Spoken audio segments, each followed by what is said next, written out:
Salut à tous, c'est Tokuva, on se retrouve aujourd'hui pour un nouveau Maitoku de l'Avent. On va essayer de vous faire patienter jusqu'à Noël avec nos petites vidéos en notre compagnie. Aujourd'hui, c'est moi qui vais vous présenter mon top 5 des personnages les plus badass dans les jeux vidéo. Pour rappel, j'avais commencé mes chroniques sur HeroShock avec les jeux vidéo et du coup, ça me semblait logique de vous faire part de ce petit top 5.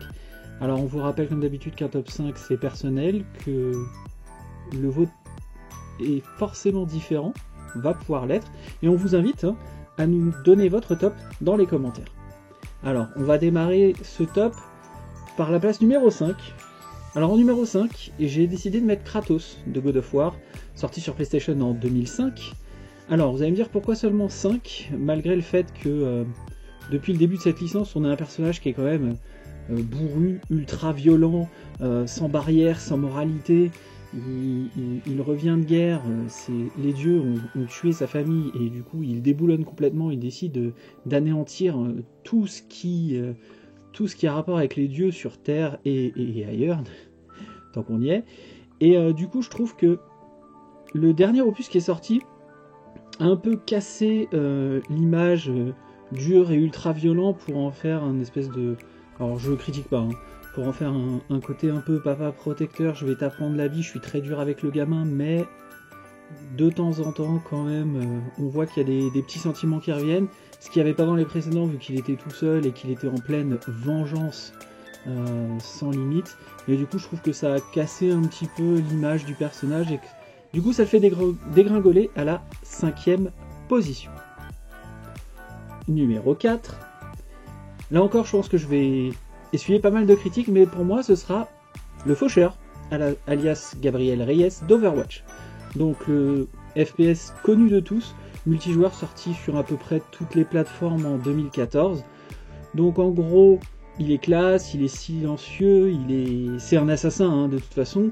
Il est doublé par Jérémy Covillo. Alors vous le connaissez, le nom vous dira peut-être rien, mais je vais vous donner 2-3 noms, vous allez voir tout de suite, vous allez reconnaître, vous allez mettre une voix sur le personnage. Donc c'est notamment Hugh Jackman, c'est aussi Jason Momoa, et c'est aussi Tom Hardy, entre autres. Il y en a énormément, je vous invite à aller regarder. Il a des punchlines qui sont très froides, très dures. C'est un assassin comme on n'en fait vraiment plus.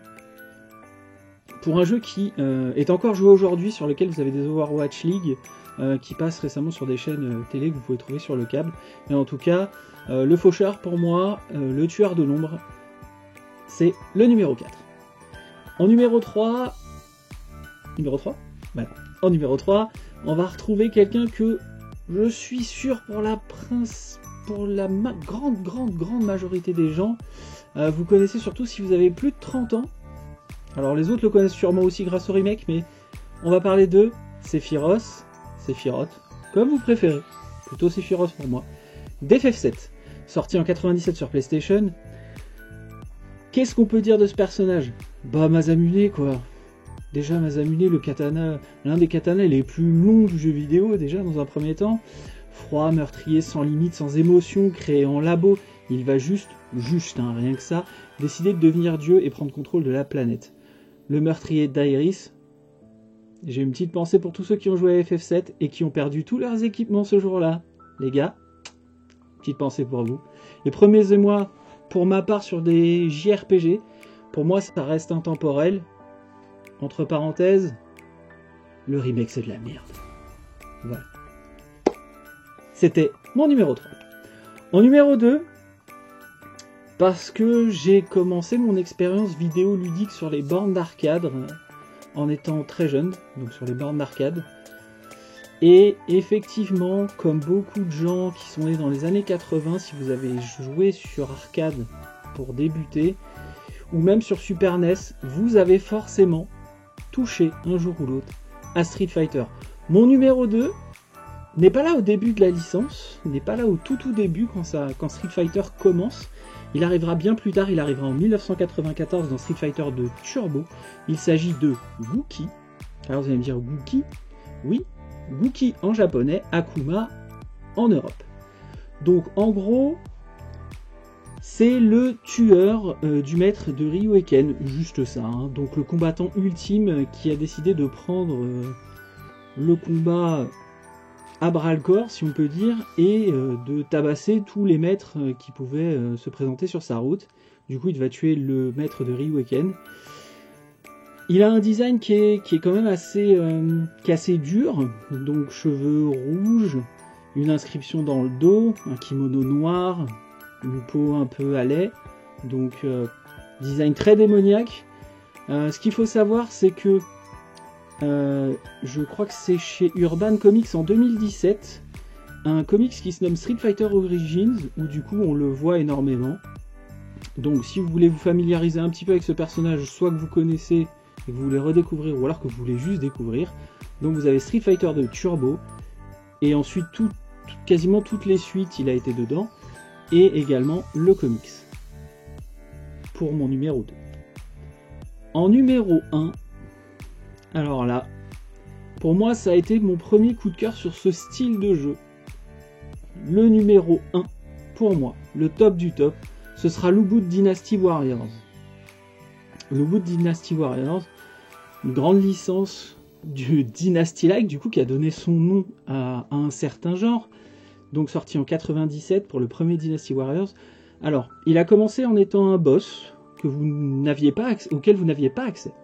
Et ensuite, c'est devenu un personnage qui a été jouable, mais qui reste, pour moi, sur cette licence et sur beaucoup d'autres, sûrement le plus bourrin de tout ce qui peut exister. D'abord parce que avec sa lance, il va mettre un terme à la vie de milliers, de milliards de gens si vous avez fait tous les dynasties depuis le début. Si vous vous souvenez bien, il me semble que c'est dans le... je sais plus dans quel volume. En tout cas, à partir du moment où vous allez le rencontrer une première fois dans le jeu, tout de suite, on va vous montrer que ce personnage, il est un peu hors du commun. Il va arriver, il va vous bloquer le passage, et surtout, en début de partie, ça va être très compliqué de pouvoir le battre. Vous allez très souvent l'esquiver, terminer la mission et revenir bien plus tard pour pouvoir essayer de le doser un peu. Pour moi, c'est vraiment le personnage que je trouve le plus badass de l'histoire de la Chine. D'ailleurs, c'est un personnage qui a été popularisé par un roman qui s'appelle Les Trois Royaumes, qui a été écrit au XIVe siècle, et qui du coup va intégrer la licence et va devenir l'un des personnages les plus mythiques et les plus effrayants de la licence. Pour ceux qui ont fait les jeux comme moi et qui ont énormément joué au jeu, vous avez sûrement en tête le mythique « Oh mon Dieu, c'est l'Ubud, il est venu pour nous détruire ah !» En tout cas, moi, c'est des choses qui résonnent encore dans ma tête, et c'est vrai que du coup, ça fait vraiment partie des personnages que j'adore. D'ailleurs, à chaque fois que je commence un Dynasty, le premier personnage que j'essaye de prendre, c'est celui-là, parce que vraiment, c'est un des personnages que j'adore, et un Dynasty sans l'Ubud, pour moi, ce serait pas vraiment un Dynasty. En tout cas, c'est mon top 1. Maintenant, je vais rajouter une petite mention spéciale, le petit prix spécial du jury. Le jury qui est moi, bien sûr. Je pouvais pas l'éjecter de mon top, mais comme il n'a pas vraiment de nom, du coup, je me suis dit, je vais quand même rajouter un petit prix spécial. Ce personnage, vous le connaissez forcément à travers la licence Doom. Il n'a pas de nom, alors il est souvent appelé Doomguy, Doomslayer ou encore le Marine. Pas de nom, mais vous le connaissez tous. Le tueur de démons de l'espace venu de Mars, entre autres. De Doom, sorti en 1993, donc c'est un FPS à la première personne où vous allez incarner un Marines qui va devoir se battre contre les forces démoniaques et du coup les exploser à coups de toute arme possible et imaginable. Franchement, vous allez tuer à tour de bras des démons en balançant des punchlines, mais vraiment les punchlines que vous pouviez trouver dans les films des années 80 et d'une violence mais incroyable. Mais c'est vraiment jouissif d'ouvrir un démon en deux à coups de tronçonneuse, ou de lui arracher les yeux, lui enfoncer dans la gorge pour le faire exploser.